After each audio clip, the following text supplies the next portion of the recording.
Comment on soigne un animal sauvage? Quand on dépose un animal sauvage en centre de soins, tout est fait pour le remettre sur pattes, en bonne santé. Mais ça veut dire quoi, tout?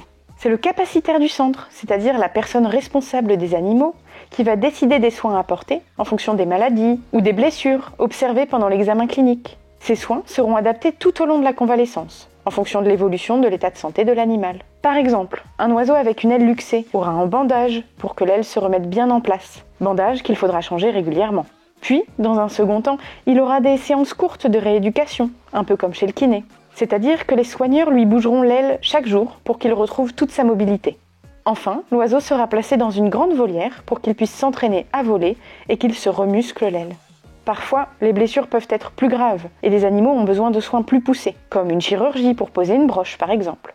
Dans ce cas, l'aide d'un vétérinaire sera nécessaire, car c'est la seule personne habilitée et formée pour opérer.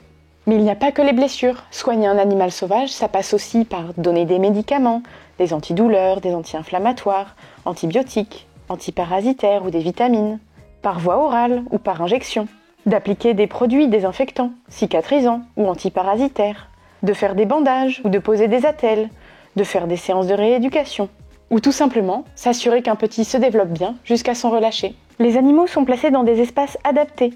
S'ils ont besoin de soins réguliers, ils resteront dans une salle de soins sous haute surveillance. Si leur état s'améliore, ils pourront passer dans un enclos de réhabilitation, une grande volière pour les rapaces, une piscine pour les oiseaux d'eau. Les jeunes animaux, eux, sont placés en couveuse car ils doivent être maintenus à une température et un taux d'humidité bien précis pour se développer correctement. Dans tous les cas, le contact des animaux avec l'humain est limité au maximum pendant leur séjour, afin d'éviter de les imprégner et qu'ils puissent retourner à la vie sauvage sans difficulté.